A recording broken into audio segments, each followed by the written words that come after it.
Salut tout le monde et bienvenue dans cette vidéo. Donc on fait un petit bilan des sorties DC Infinite avec 3 titres pour cette vidéo. Je crois que c'est la 6e vidéo que je fais sur les comics Infinite, si je dis pas de conneries. Donc le premier, Nightwing Infinite tome 2. Ensuite on a Superman Son of Kal-El tome 2, qui vous verrez d'ailleurs sont assez liés ces deux tomes-ci. Et enfin Batman Infinite tome 4, qui sera d'ailleurs le dernier, mais on y reviendra un peu plus en détail dans la dernière partie de la vidéo, vu que ce sera le comics que je vais parler dans un troisième temps. Donc je vais commencer avec Nightwing tome 2, enfin Nightwing Infinite tome 2 de Tom Taylor et Bruno Redondo. Énorme coup de cœur, encore une fois, c'est toujours pour moi la meilleure série de la gamme Infinite chez Urban à l'heure actuelle, hein, de tout ce qui est publié pour l'instant et que j'ai pu lire.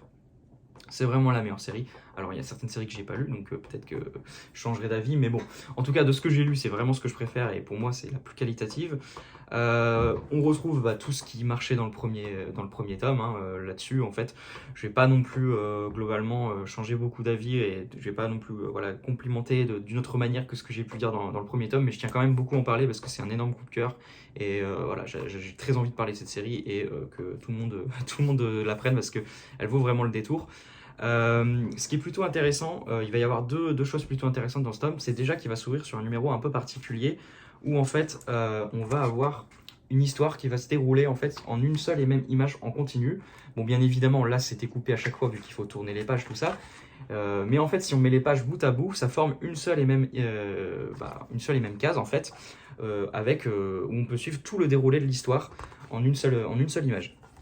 Donc je trouve l'idée vraiment géniale, c'est exécuté d'une manière incroyable par le dessinateur Redondo, qui est juste incroyable et qui va mettre à profit son dynamisme à son paroxysme. C'est juste hyper plaisant à lire et c'est trop bien foutu.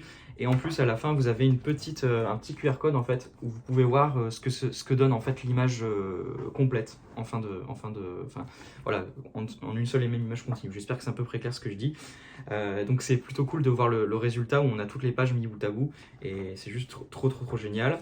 Et voilà. Donc après niveau histoire, donc dans ce tome 2 on retrouve Dick Grayson avec cette aide qui a été mise à prix après les annonces qu'il a faites dans le précédent tome où il souhaite aider au maximum la ville de Blüdhaven en mettant tous les moyens qu'il a pu avoir grâce à l'héritage d'Alfred, en proposant des solutions pour les habitants les plus démunis, etc. Ça va pas plaire à tout le monde forcément, en particulier un certain Blockbuster qui va donc mettre un contrat sur la tête de Nightwing. Et globalement dans ce mission on va voir un peu comment Dick Grayson va faire pour s'en sortir et pas se retrouver tué par les différents chasseurs de primes et etc., assassins qui vont vouloir sa peau. Et sur sa route il va croiser deux personnes, donc son grand ami Wally West, donc Flash, et le Superman de John Kent, qu'on retrouve là, avec un petit crossover en 2 numéros. Et d'ailleurs, donc ce crossover qui est présent dans Nightwing est aussi présent dans Superman Son of Kal-El. Voilà. Donc franchement, c'est vraiment génial. On retrouve, comme je vous l'ai dit, toutes les qualités du premier tome, à savoir l'écriture du personnage, absolument génial. Leurs interactions, c'est vraiment... je trouve qu'ils créent vraiment des discussions, etc. hyper réaliste dans le sens où on y croit en fait et on a l'impression d'être avec les personnages et voilà, ils sont juste géniaux en fait. Et moi je kiffe, il y a beaucoup d'humour qui fonctionne hyper bien. Enfin franchement je me suis bien marré à certains moments dans le tome et franchement Taylor est vraiment très fort là-dessus. Voilà, et puis on a la relation donc Barbara Dick qui est géniale à suivre et qui progresse petit à petit et franchement c'est hyper plaisant à suivre dans cette intrigue on va dire en arrière-plan quoi. Donc voilà, des personnages géniaux, une intrigue qui est hyper cool à suivre, beaucoup d'action. Enfin franchement le tome je l'ai dévoré. Donc vraiment un énorme coup de cœur et j'adore cette série. C'est vraiment du comics de super-héros excellent qui fonctionne hyper bien. Donc jetez-vous dessus, pour moi il y a pas à réfléchir.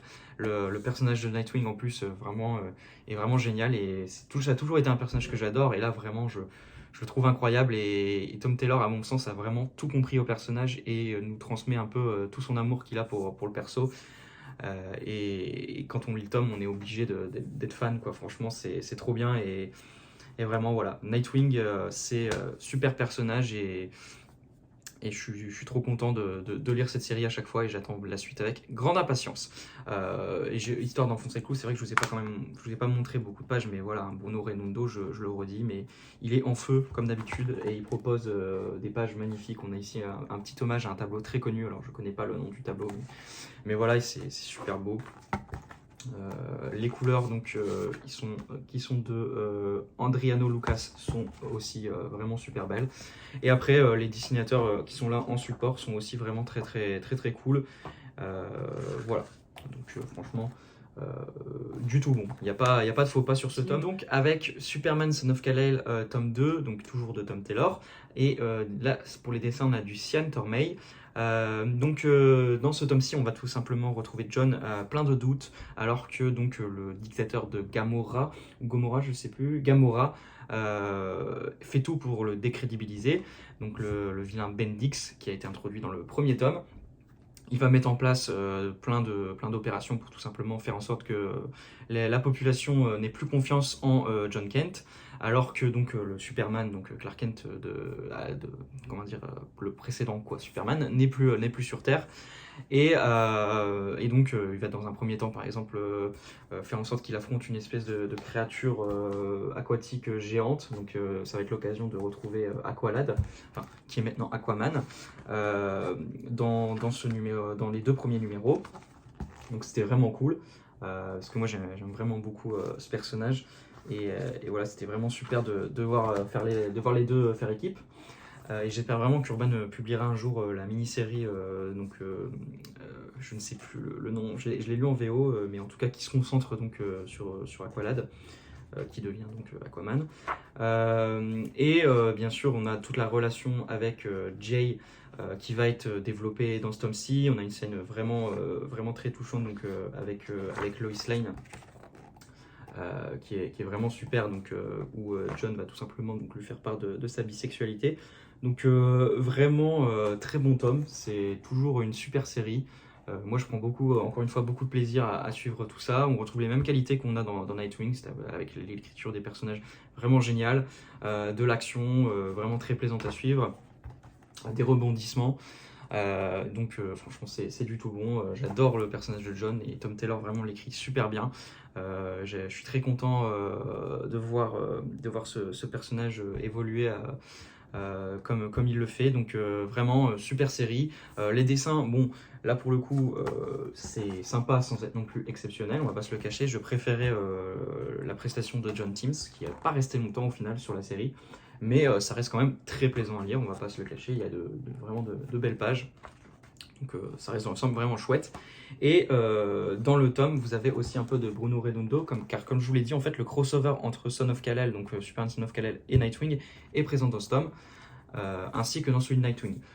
Voilà, donc ça fait un peu redite si vous suivez les 2 séries, mais je pense que c'était la meilleure décision à prendre, dans le sens que si vous ne suiviez qu'une série, vous aviez quand même envie d'avoir le crossover, et de toute façon ça aurait râlé si par exemple quelqu'un ne suivait que Superman et aurait eu un numéro qui manque, ou alors aurait eu juste le numéro de Superman, donc du coup ça aurait été incompréhensible. Donc bref, pour moi c'était la meilleure chose à faire, et ceux qui suivent la série en double comme moi, enfin qui suivent les 2 séries pardon comme moi, c'est tout, on a 2 fois les mêmes numéros, mais c'est pas grave, au moins comme ça tout le monde peut être sûr de profiter du crossover qui est vraiment cool, avec une partie vraiment géniale, et qui, enfin franchement, l'ouverture du premier numéro, donc je vous ai montré les pages précédentes, donc on revient un peu dans le passé et tout, est vraiment super, et des moments touchants, drôles, enfin voilà, tout ce que Tom Taylor maîtrise à merveille sur ces 2 séries.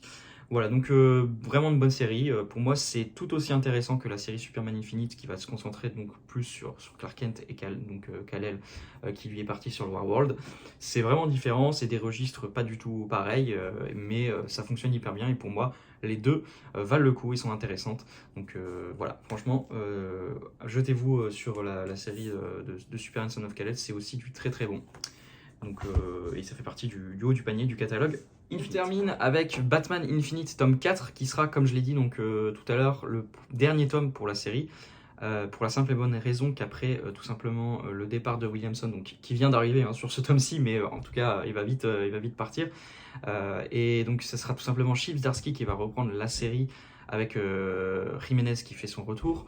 Et donc pour cette occasion-là, Urban a décidé de relauncher la série et tout simplement de partir sur une nouvelle série qui s'intitulera Batman Dark City.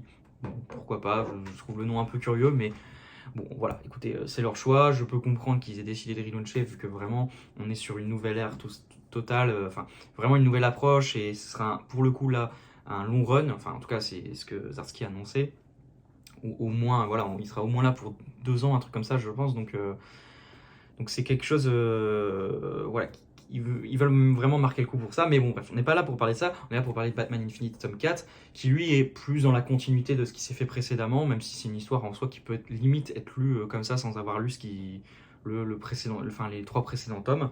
Tout ce qui est essentiel va être rappelé en fait dans le résumé et au fil des discussions des personnages.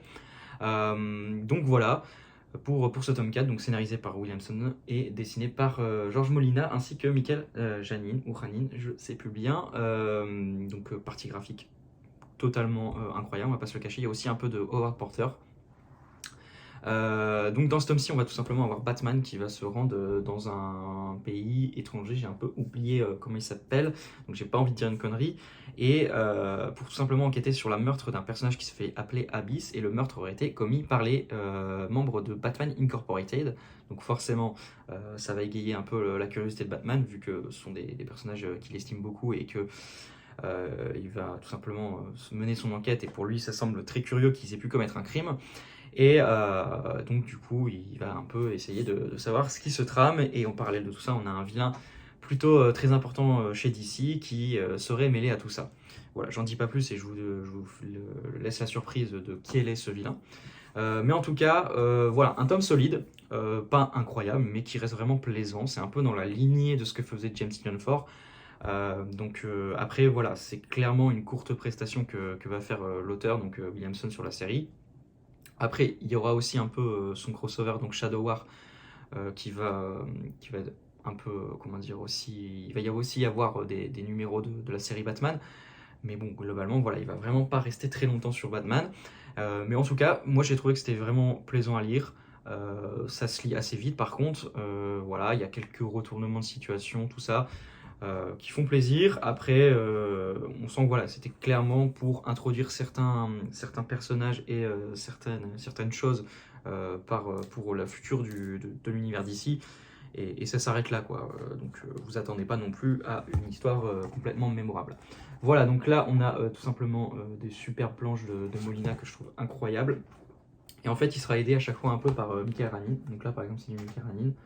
C'est aussi très beau, et les deux styles fonctionnent hyper bien à deux, parce que la colo et l'ancrage globalement restent assez similaires, donc globalement on n'est pas trop dépaysé. Enfin, ce sont deux excellents dessinateurs, donc moi franchement clairement ça me va très très bien. Et après vers la fin, donc du coup vous avez un numéro de Howard Porter que je vais essayer de vous montrer, voilà, qui est très en forme, donc qui m'a beaucoup plu aussi là. Donc clairement la partie graphique est hyper bonne sur ce tome, il y a rien à dire là-dessus, c'est impeccable. Et après pour le scénario, comme je vous l'ai dit, donc un tome qui se laisse lire et qui annonce donc surtout le crossover Shadow War, que je suis assez impatient de lire, je vous le cache pas. Mais voilà, donc globalement c'était sympa, mais je suis clairement beaucoup plus impatient pour ce qui s'annonce après, avec donc l'arrivée de Zdarsky sur la série, qui sera donc relaunché sur Batman Dark City, si je dis pas de bêtises pour le titre. Voilà, donc écoutez, si vous avez aimé la série Batman jusqu'ici, continuez, ce tome là est vraiment plaisant, c'est dans la lignée de ce que faisait James Tynion IV, et en plus de ça, après ce petit tome, si ça vous a plu ce qu'a fait Williamson, sachez qu'il y aura donc le crossover Shadow War, que je parlerai donc sur la chaîne, avec un petit guide de lecture, et après donc une vidéo où je donne mon avis dessus. Voilà, donc Batman tome 4 et Batman Infinite tome 4, pas le coup de cœur du siècle, quoi, mais toujours aussi plaisant, sans être exceptionnel. Ça reste une série à suivre, et la série Batman est plutôt en forme depuis le relaunch. Et ce qui s'annonce donc avec l'arrivée de Zdarsky, et peut-être, enfin ça s'annonce vraiment encore plus intéressant avec l'arrivée de Zdarsky sur la série. Voilà, écoutez, j'espère que cette vidéo vous aura plu. N'hésitez pas comme d'habitude à vous donner votre avis sur les comics ainsi que sur la vidéo dans les commentaires. Et puis on se dit à très bientôt pour une prochaine vidéo. Je pense que ça sera une vidéo sur mon avis sur le crossover, enfin sur l'event Devil's Reign Donc ça sera du Marvel, donc l'event Daredevil de Shinzarski d'ailleurs. Ou sinon, ça sera une autre vidéo sur Infinite ou alors sur Batman Catwoman. Je sais pas trop quand tout ça, mais c'est un peu les vidéos qui sont dans ma tête en ce moment. Où il y a aussi Shadow War, comme j'en ai parlé juste avant. Enfin bref. Mais je pense que la prochaine sera sur Devil's Reign, vu que c'est ce qui sort vraiment tout bientôt, le dernier tome. Comment dire, des comics qui publient tout l'event. Voilà, donc on se dit à bientôt pour cette vidéo ou pour une autre vidéo, mais en tout cas, voilà, prenez soin de vous, à plus tout le monde, à la prochaine.